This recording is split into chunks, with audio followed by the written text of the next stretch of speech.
Hi everyone. The book that I chose was Give and Take: Why Helping Others Drives Our Success. The author was Adam Grant. So I was really drawn to this book because I enjoy community service and I've always seen the benefits of helping others. So I thought this book was perfect for me to see how it could potentially also drive success at the same time.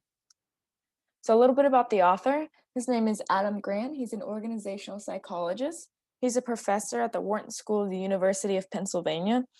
I specifically saw great reviews on him and how he wrote several best-selling books. Some of the other books are Originals, Option B, and Power Moves.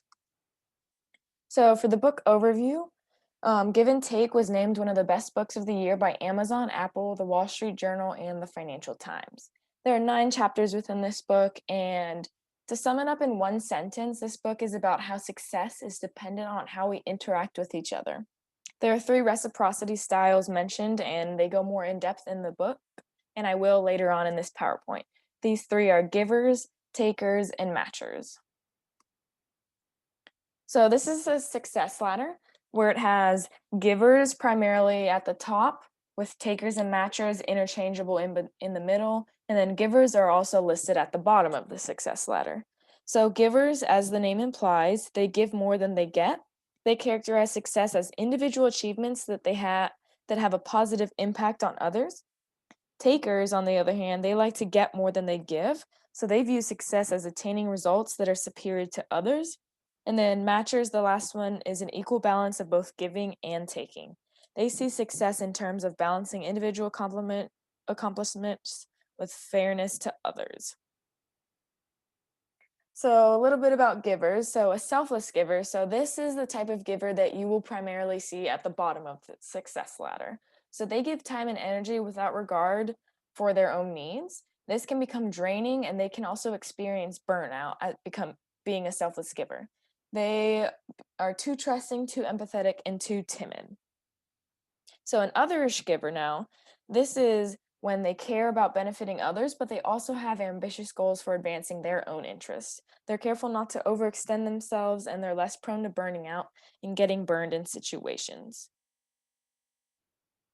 So, for giver takeaways, they speak in powerless communication. So, this is basically speaking less assertively by expressing plenty of doubt, and they rely heavily on advice from others.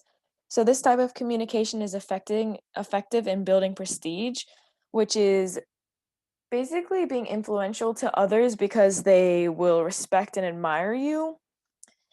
This is only effective if the audience receives other signals establishing the speaker's competence and credibility. So it's not effective in interviews because it lacks impression of dominance and being firm in the material you know. So this basically goes hand in hand with how you have to be dominant in a situation in, say, examples like interviews, but being like a CEO, it's best to be a giver with powerless communication. So in win-lose situations, givers rarely pay off. Givers thrive in interdependent roles, so they're better at working with others. And givers are more likely to see interdependence as a source of strength, a way to harness the skills of multiple people for a greater good. So when giving starts to occur, it becomes the norm and people carry it forward in interaction with other people. So the next bullet point is basically the opposite of that one too. So if many people personally believe in giving but assume that others don't, the whole norm of a group or company can shift away from giving, becoming more of a taker. So and the last point is giving can boost happiness and meaning, motivating people to work harder and earn more money. So now, to identify a taker, you need to be able to notice how people have treated others in their networks. It's good to look for signs of self-glorifying images. So, for example, Kevin Lay, the CEO and chairman of Enron, he was a taker and had a whole bunch of self-glorifying images that were shown in the financial statements of Enron.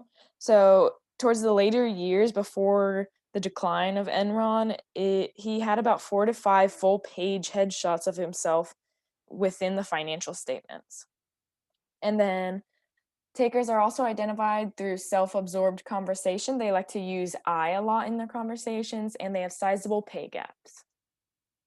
So, this is one I found really interesting within this book. It's the self fulfilling prophecy. So, an experiment was conducted where students took tests and The results of the test did not have any impact on who was chosen as a prophecy. These students were just randomly chosen as prophecies, and they were told that to the teachers. So therefore, the teachers would provide more supportive behaviors to those certain students because they thought they were going to be much higher achievers and just basically the prophecies of their students. So in return, those prophecies became high achievers than the other students because the teachers engaged in more supportive behaviors that boosted the students' confidence and enhanced their learning and development, even though it was fully at random. So by default, givers start by viewing people as bloomers. They identify high potential people and then provide the mentoring support and resources needed to grow. So in conclusion, like I highly recommend this book to you guys because it shows just how giving can create a more successful environment for not only yourself but for others around you that you have just helped as well. I hope you guys enjoyed the book.